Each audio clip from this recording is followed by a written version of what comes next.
and understanding a little bit deeper emotional eating and how it ties into some pretty deep and actually also biological aspects to food's interaction on the body.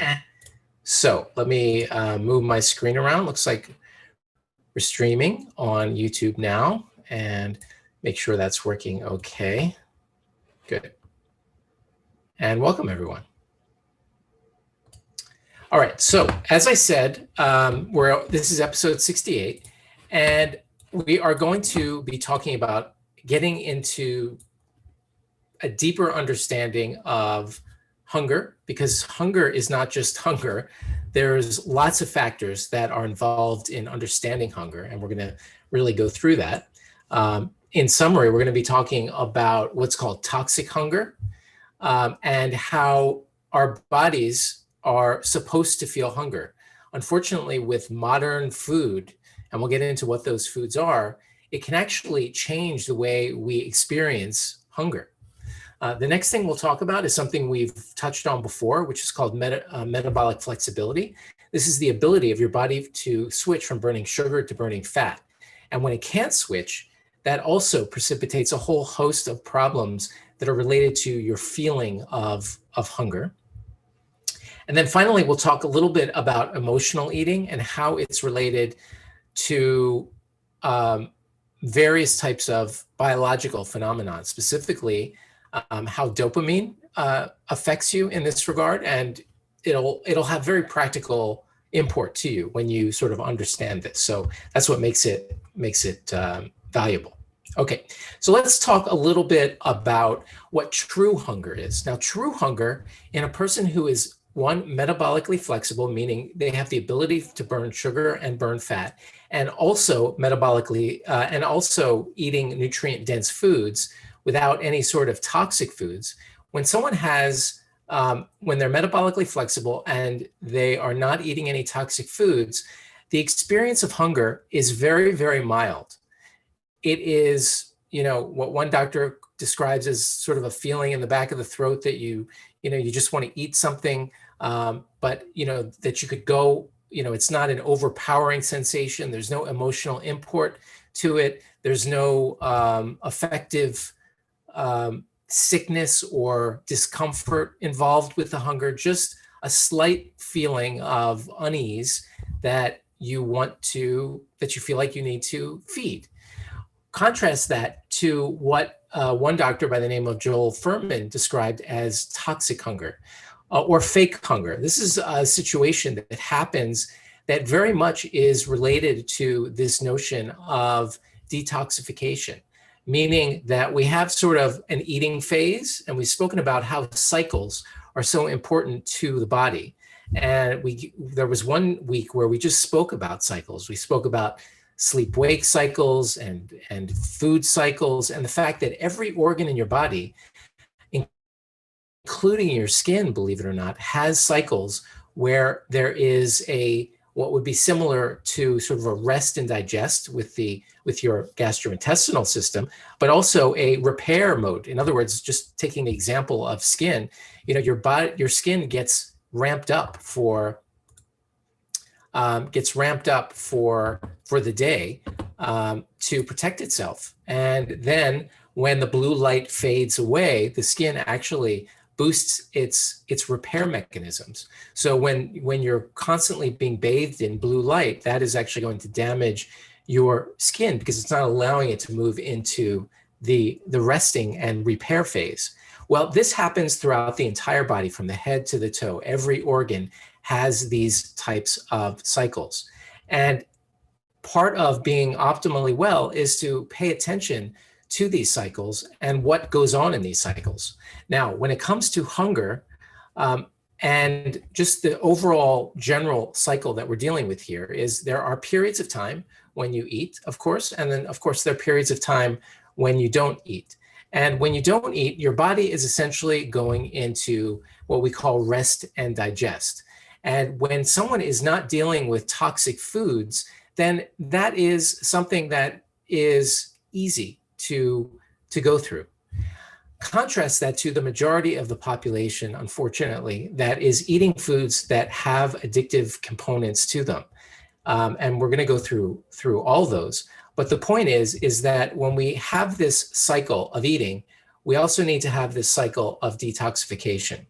And you feel better when your body, technically, you feel better when your body is not detoxifying, because you are essentially feeding it. It's shifting into a different phase. Unfortunately, when you detoxify, there can be some discomfort because you're getting rid of things that shouldn't be in your body. So instead, you adapt. You might not feel optimal, but your body has adapted. In other words, if you're feeding yourself with all these toxins and you are continuing to eat all the time to calm these feelings down, your body starts to adapt itself to this. And unfortunately, this adaptation leads to inflammation, which leads to a whole host of problems. So that leads us with this situation where our bodies need to go through a certain detoxification on a daily basis, but it's not happening because people are eating first thing in the morning until late in the evening. And this, of course, is going to lead to a whole host of problems. Now, this cycle is basically, as I said, sort of a healing and detoxifying. It shouldn't be in a digestion mode. So it's always a good idea, if you can, to try to eat a little bit earlier so that you have a period of time where your body can go through this detoxification phase. And if you're eating the wrong food, unfortunately, the phase is never going to feel all that good.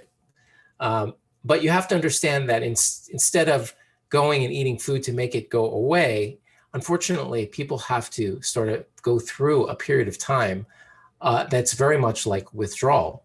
Obviously, as you know, if you stop cigarettes, you start to feel sort of bad. You feel very bad. And then if you have a smoke, you feel better again. Same thing with coffee. If you're drinking a lot of coffee, then you stop coffee and the caffeine, and you feel better if you have caffeine again. So the same kinds of rushes that can happen with nicotine and caffeine can also happen with the foods we eat. Specifically speaking about various foods, specifically sugar, basically sugar and oil and salt. We'll talk about all these. Dairy can also cause some addictive issues as well. And ultimately speaking, we unfortunately are dealing with a situation where our body, the dopamine centers in our brain are being, firing, and that dopamine makes you feel good. Unfortunately, when you're eating junk food, when you get off of it, you are going to start to feel that sort of withdrawal and that sickness and that sort of thing. So again, we're talking about any fine milled flour. Obviously, sugar. I mean, we have to really realize that bread is basically like eating sugar, unfortunately, for most people. And therefore, when the flour is milled into a fine flour, anytime you eat it, for most people, that is essentially like eating sugar. So that is going to fire those dopamine, releasing dopamine to give you a rush. And that rush has an addictive quality to it, even if we don't, consciously feel it. In fact, they've actually done studies where they've given people a drug called naloxone, which blocks the opioid receptors. And this was given to people who were, overdosed to be able to block, the drug. And amazingly, they gave people this, and therefore specifically with wheat. And believe it or not, the people, their consumption of wheat actually decreased while they were on the naloxone, which basically means that there is some opioid-like release that happens with wheat. Because if you're blocking the effect and you're not getting the feedback of pleasure, even though it might not be fully conscious, then people were actually decreasing the amount of bread that they were eating. So the same thing goes with dairy. There is an addictive compound that's very much structured similar to morphine that exists in dairy that can actually cause somewhat of a an addictive thing. And I know from counseling and helping people move to eating special diets, sometimes we have to take people off of dairy, and dairy can be one of the most difficult things and one of the most resistant things for people to give up, even if they're not actually conscious of why it's so difficult. I can't tell you how many times, people just have a great deal of difficulty if they need to give up dairy, and it's explainable from this phenomenon that I'm speaking about. But ultimately, what we're talking about here, in addition to these factors like wheat and dairy that may be interacting with these pleasure centers, is also dealing with the pleasure and the rush of dopamine that you get from sugar highs, as well as really calorie dense foods that are loaded with salt, sort of salt, oil, and sugar. These sorts of things have a very addictive component to them. I think there was a book years ago that was written that was called SOS, or I think it was called Salt, Oil, and Sugar. How, talked basically about how certain fast food restaurants basically it was this like perfect combination of salt, oil, and sugar that would basically just light up your brain like cocaine, essentially. And therefore, when in addition to having all this, you have all these toxins on board that, so think of it this way. You have this addictive, nutrient poor, calorie dense, sugar loaded with salt, oil, and sugar. And you're firing all these dopamine receptors in your brain, which makes you want to eat more, makes you feel good about eating it. And then on top of that, you have all these toxins that are in the food. Additionally, there could be caffeine thrown in there, who knows, as well as a whole host of other sort of toxins.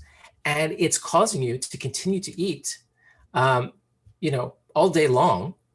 And it's never giving your body the time to go through a full detoxification, because then the next day, essentially, you are, for most people, they're going to be potentially eating those things again. And as I said, as time goes by, unfortunately, your body starts to adapt to these toxins. It adapts by creating inflammation.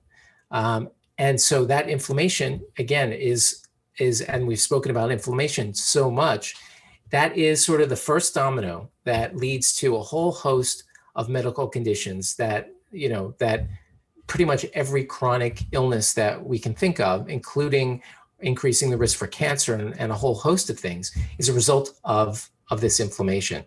So what happens when you get these buildup of toxins?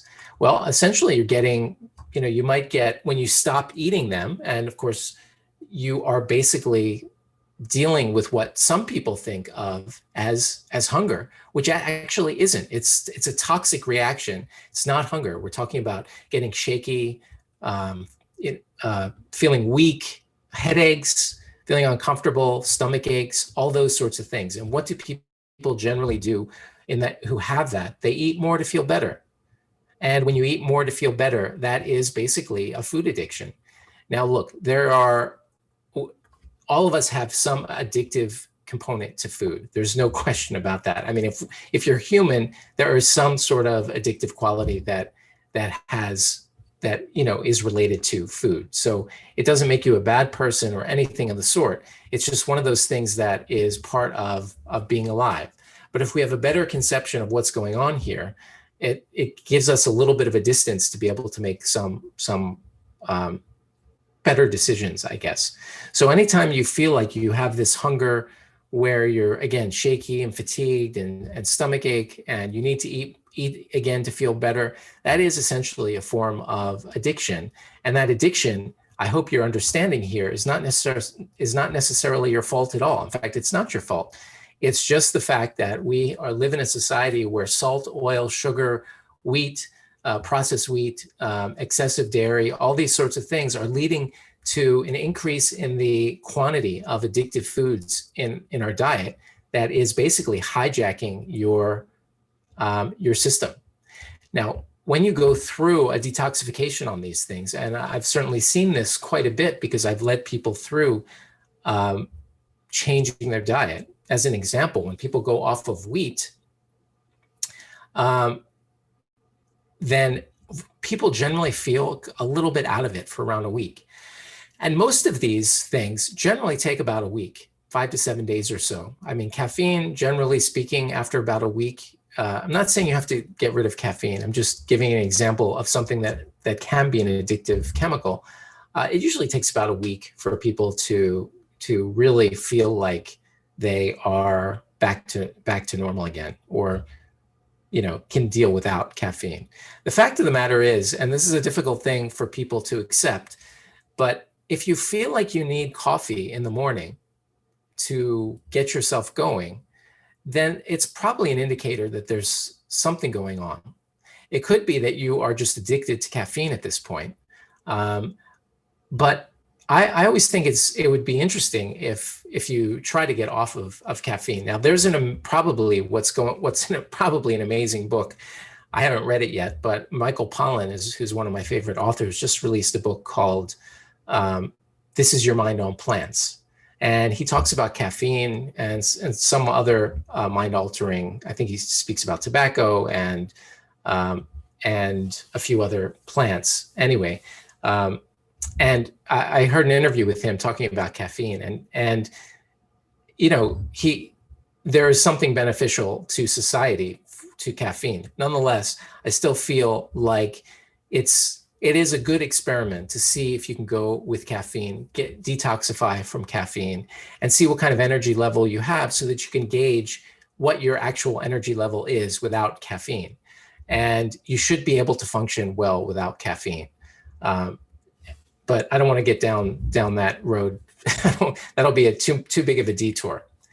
So we've spoken about a little bit about this food addiction quality that is responsible, that is the result of eating, salt, fat, sugar, wheat, dairy. Again, doesn't affect everyone the same way.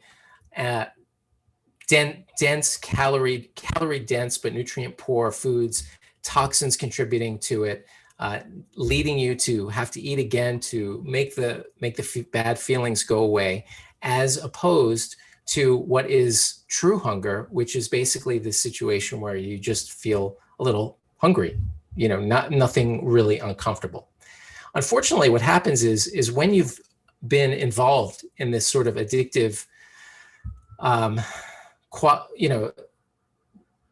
should say, we've all had to deal with this. So if you've gotten into this situation where you really get this sort of toxic feeling of hunger and you eat food to make it go away, unfortunately, that is a form of addiction. And therefore, unfortunately, when you get off of these things, sometimes when you eat them again, that can cause a spiral.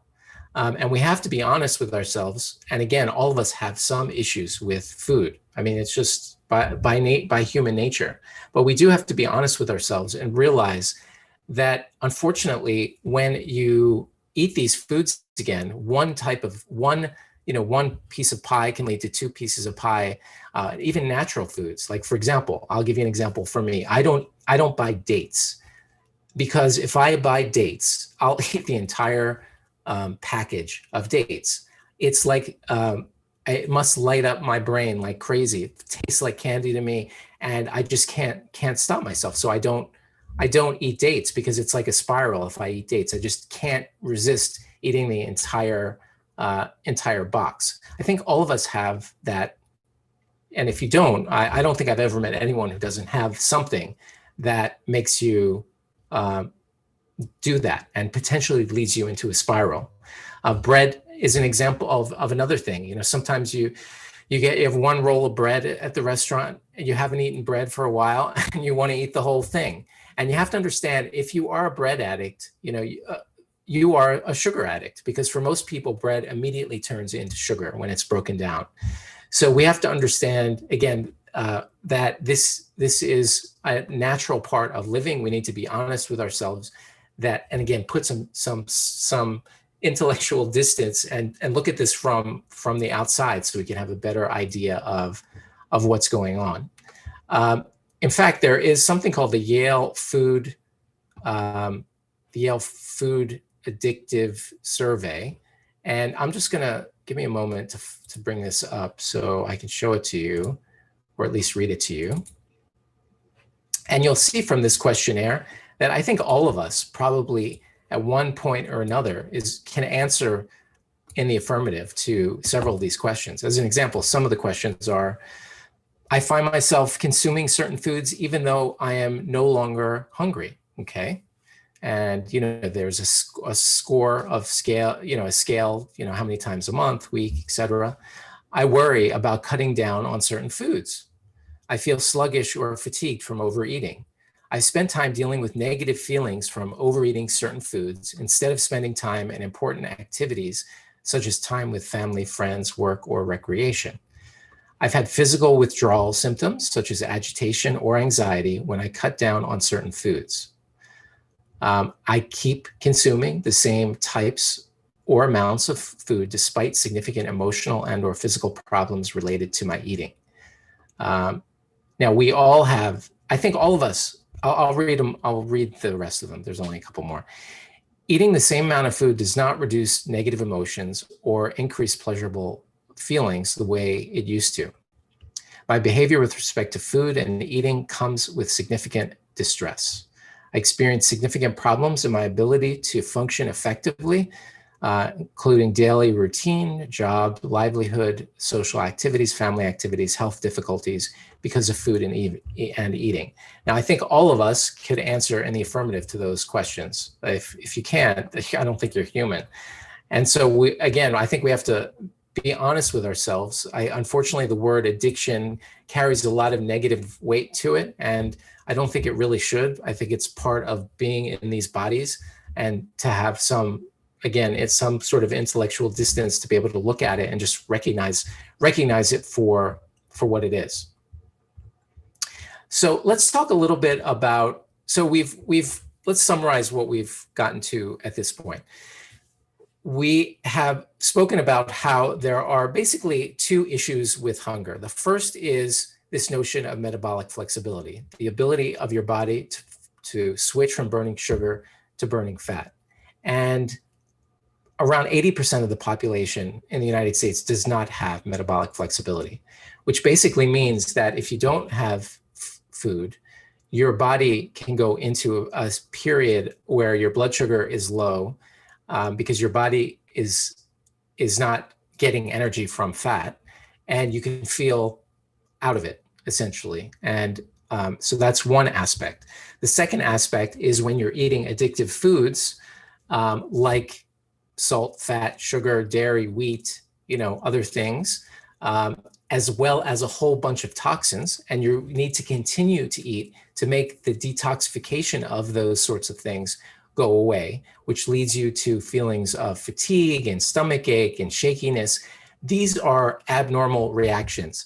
And this is what essentially we are dealing with when it comes to this sort of thing. Now, so that is just a brief summary of what we've covered thus far for the people who came in late. Now, let's move on to talking a little bit about the emotional aspects of what we've been speaking about.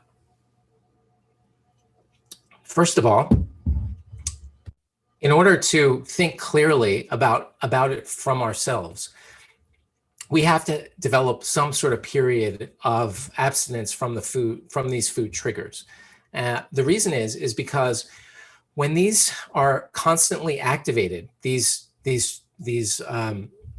addictive physiological issues going on, it's like the lower part of our brain, like the animal part of our brain, is like distanced from our intellective, the part of our brain.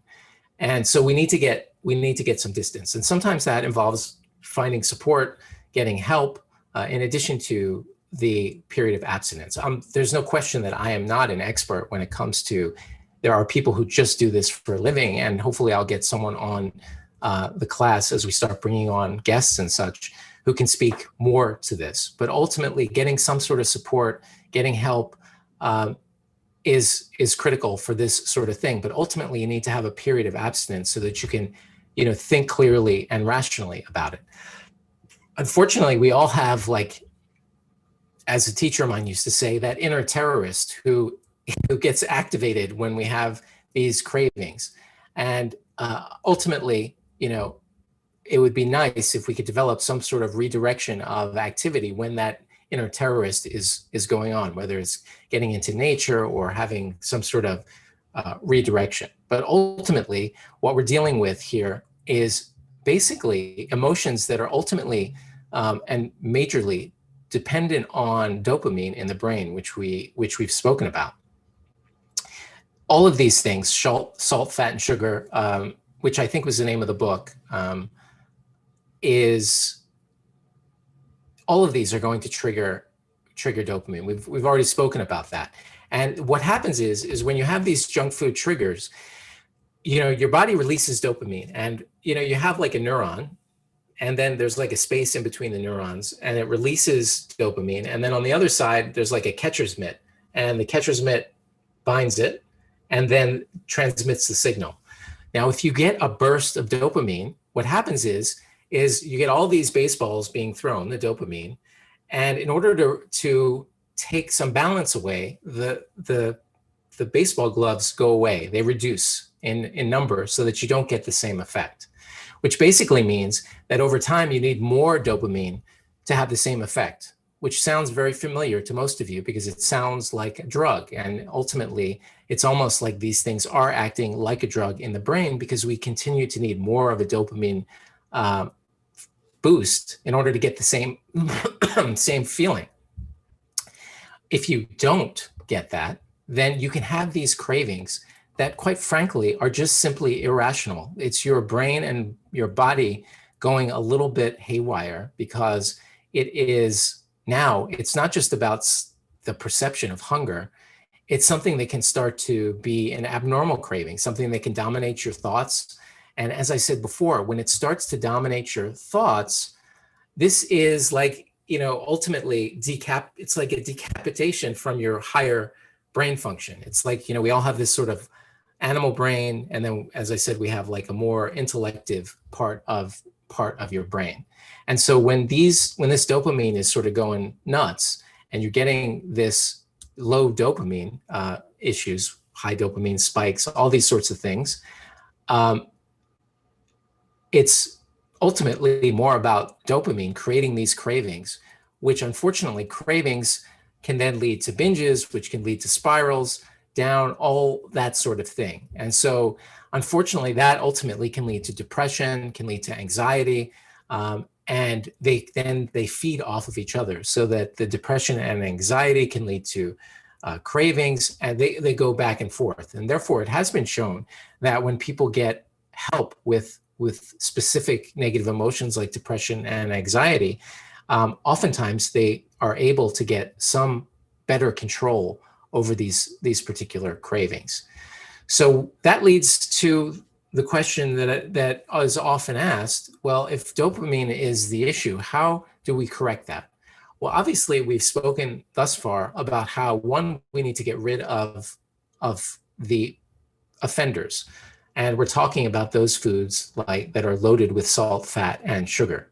Now, they're healthy, fiber-rich fats like avocado and such. I'm talking about toxic oils, lots of, over-fried foods that are just loaded with a density of fat that is completely abnormal.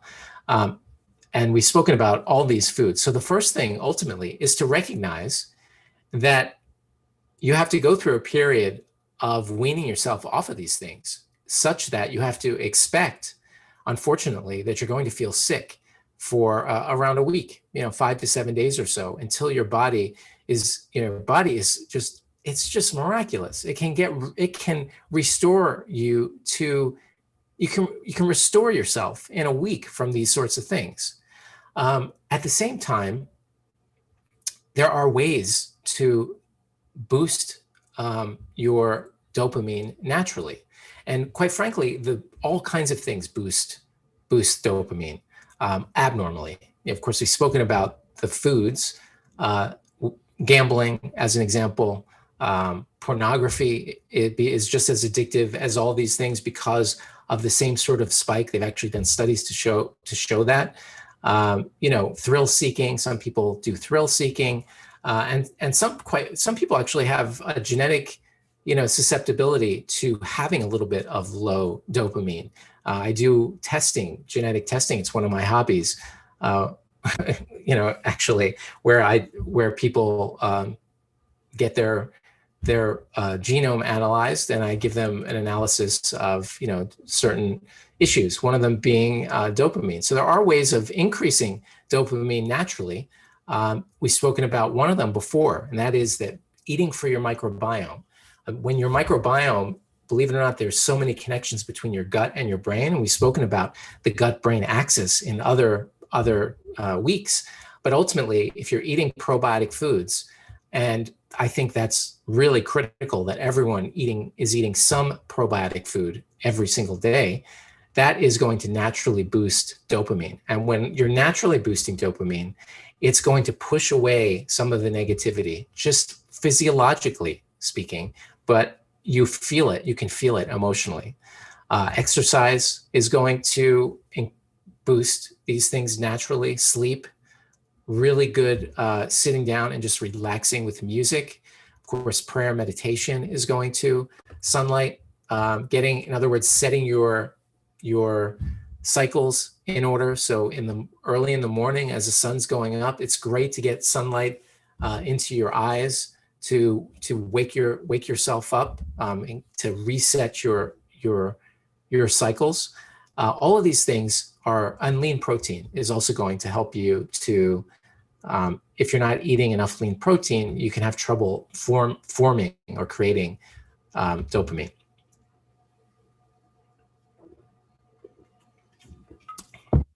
Ultimately, having a support structure around you to help with this is really going to be helpful. Unfortunately, a lot of times there is a great deal of shame in this, and people hide their behavior in unhealthy ways because of the shame. And I think it's really important for people who are dealing with that to recognize that there are real physiological things going on that make it very, very difficult to just use willpower to overcome these things. And so it doesn't mean that you're bad or you're not capable. It just means that you have a physiological thing happening that is incredibly powerful, such that it's very similar to the same kind of things that happen with drugs. And that's just from a purely physiological perspective, what is happening, and that these cravings can be overpowering such that it can lead to shame and people hiding the behavior that they're doing. So understanding these phases of rest and digest and detoxification and the triggers, understanding how triggers work, keeping yourself distanced from them. Obviously, all that, if you can get the physiological aspects under control, it's still important to have a support structure and to realize that this is an ongoing thing. And honestly, just like unfortunately, we all have to say this, and we can all, and this is not just for someone who's dealing with the situation, but all of us have situations. The other thing, just thinking about dates, but again, same thing with me, I have with chocolate chip cookies. If you give me one, I'll eat the whole plate. So we all have these sorts of things, and we have to recognize that, again, it doesn't make us bad. We just have to try to be as objective as we can be and realize that just like an alcoholic, unfortunately, can have one drink and it can lead to a spiral. These spirals happen with food all the time. And so we have to be very, very cautious. Now, if we've established a situation where we are metabolically flexible, we know that we can go from burning sugar to burning fat quickly and easily. Again, that's only around 10 to 20% of the population. Then an occasional dessert is going to be fine, even though that comes with some negative side effects. But ultimately, look, we don't want to be we don't want to be monks, but we do have to recognize the situation where, again, just like an alcoholic, all of us have foods that can lead us down a spiral. Now, some of us, the spiral is shorter than for other people, but again, it's super important for us to recognize that, and to recognize the intensity of these cravings, and how it's not just about hunger. It's about this dopamine that is hijacking our brain such that it's leading us to a whole host of other problems, as I said, including anxiety and depression and poor sleep and irritability, lack of verve for life. All of these sorts of things are related to this type of situation. I mean, another thing that makes your dopamine go crazy is social media. Scrolling through sites. Unfortunately, it's all about triggering dopamine. You get a more incredible story, and it that little burst of shock, or that is sort of a dopamine rush, and therefore we continue to scroll and scroll and scroll. And anyway, we're constantly surrounded by things that are hijacking our ability to make rational decisions at all times. And so again, we need to put a little bit of intellectual distance between us, which really leads me to my next point, which is to have a recognition of the importance of time, and of establishing sense of time, and how time is so important here. So first of all, we've already established that time is important, in the sense that we need to make sure that the natural rhythms in our body are functioning the way they should be, and that we honor these sorts of things.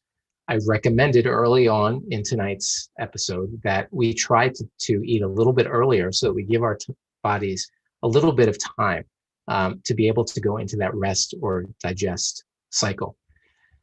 Whenever we eat something that is really not good for us, the other thing is that our body will adapt at some point in a negative way. In other words, we will have some sort of symptom within like the next 2 days.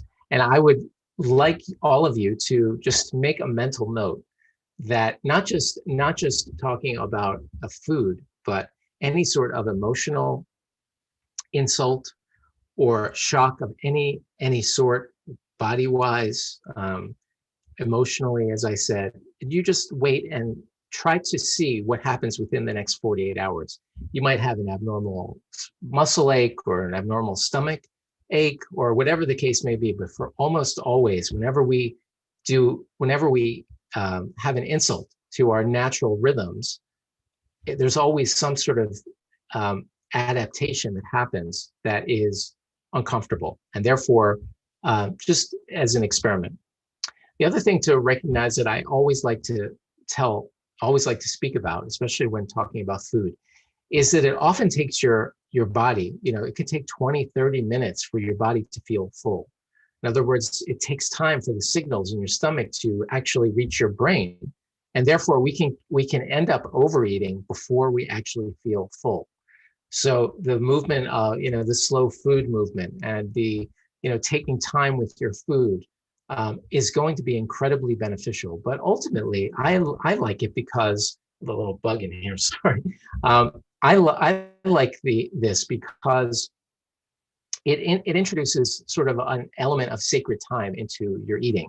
And one of the reasons I like that I always tell people to really try to cultivate an enjoyment of salads, and the slow preparation of salads. There's something very sensual about it. There's something very caring for yourself about, making the salad with all these beautiful colored ingredients. There's something about that. It slows things down. All traditions have prayers before eating. And ultimately, the reason for these prayers, at least for my tradition, is actually to insert a space so that we don't look at our food as some automatic fuel, like an animal, but that we recognize the incredible situation that we have, that we can be thankful for, such that the prayer is there, as many of writers in my tradition have said, to insert this space so we can have this this just brief contemplation about what's happening in this next step, which is to eat. And in that situation, ultimately, we should be able to ask ourselves if the food that we have in front of us is going to be good for us or not good for us. So introducing this sacred space before we eat is really going to also, I think, be helpful. The other thing, I guess we'll finish, these sort of topics you can talk about forever and ever, because food and eating and our relationship with that, there's so many aspects to it, to how we feel on all different levels. I mean, literally every level of our being is affected by food. Our physical, of course, our emotional is obviously affected, even just physiologically, as we've spoken about. But emotionally, it can be fulfilling. Your mom making you chicken soup, that's a giving of love in the food. From a social aspect, it's a social activity, and all of these things. A lot of times, emotional eating, when we get into a situation of emotional eating, it's sometimes because there may be something else potentially missing that we are using food to calm ourselves down. There's so many aspects, again, that it could go on and on. Spiritual aspect of food, of course, we've spoken before about how we can feel grateful for the food, and the food choices we make can be a choice of choosing life over choosing a less life, ultimately, by the food that we eat. So again, this could be an entire course on itself.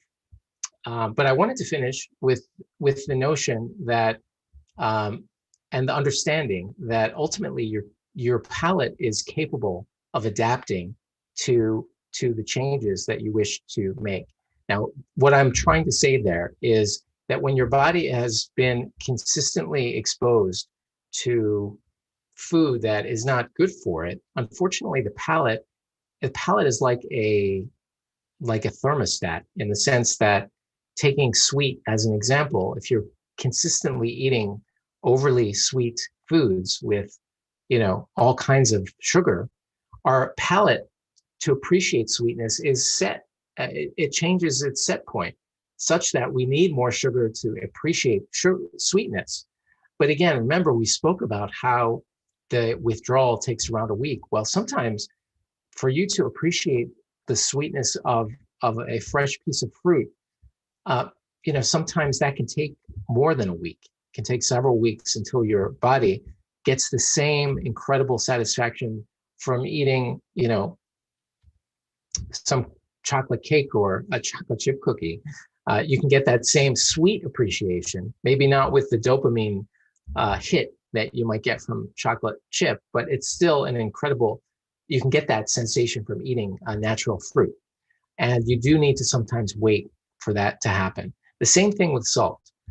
When we've been chronically being really eating salt, fat, and sugar, and all the wheat, and too much wheat and dairy and all these sorts of things, and there's a lot of salt in it, the same thing happens. It's like a thermostat. We need more salt to get that appreciation. And the same thing happens. It takes time. It can take more than a week. And I always remember one particular patient I had who actually was seeing me for drug rash, but he was hospitalized with malignant hypertension. His high blood pressure was through the roof. And anyway, I saw him in the hospital because he had a very severe reaction to one of the blood pressure medicines. Anyway, we were talking about food, because I talked about food to everyone, and he was saying, my doctor told me I have to cut down on my salt, and I told him and his wife that you just have to wait it out. Like your body will, you just need to wait it out. In a couple of weeks, you're going to appreciate a lot less salt. And he agreed that, okay, I feel a little bit better now. I don't know if I believe you, but I feel a little bit better that that you told me that. So I saw him back a month later, 3 or 4 weeks later, and he was like ecstatic because no one had told him that. He thought he was just going to live a life of salt free, or not feeling the sense, the joy of having some salt. And sure enough, he was totally capable of his palate basically reset itself such that he was able to tolerate, after he got off of salt, for completely, he was able to add a little bit of salt and get the same satisfaction that he got before. So I think that's really everything that I wanted to cover. I'd like to just briefly review what we went over tonight with some of the highlights. We started out talking about toxic hunger, and now all of us are fully aware that the feelings that almost all of us have, unfortunately, when it comes to hunger, at least a majority of us have, is not real hunger. It's not true hunger. It's a result of the ability of our body. It's our body's trying to shift into the detoxification mode. And ultimately, you have to understand that detoxification, that feeling of illness, that is a temporary feeling, but it's a positive feeling in the sense that you need to work through that to get through to the next level. Our medicine is one nowadays where we just want to get rid of every pain. We want to get rid of every fever. In this case, we don't want to get rid of that, because getting rid of it, the only way to get rid of that is to continue to eat food. So ultimately, we have to figure out how to get off of these toxic foods. Just get off of them, but understand that there's going to be some withdrawal, not just with fat, salt, and sugar, but also, as I said, wheat, which for most people, bread is just basically sugar for most people. And of course, all these processed fried foods as well. Which leads us to the next point, which is whether or not you have the ability to switch from burning sugar to burning fat. Can you do that, or can't you?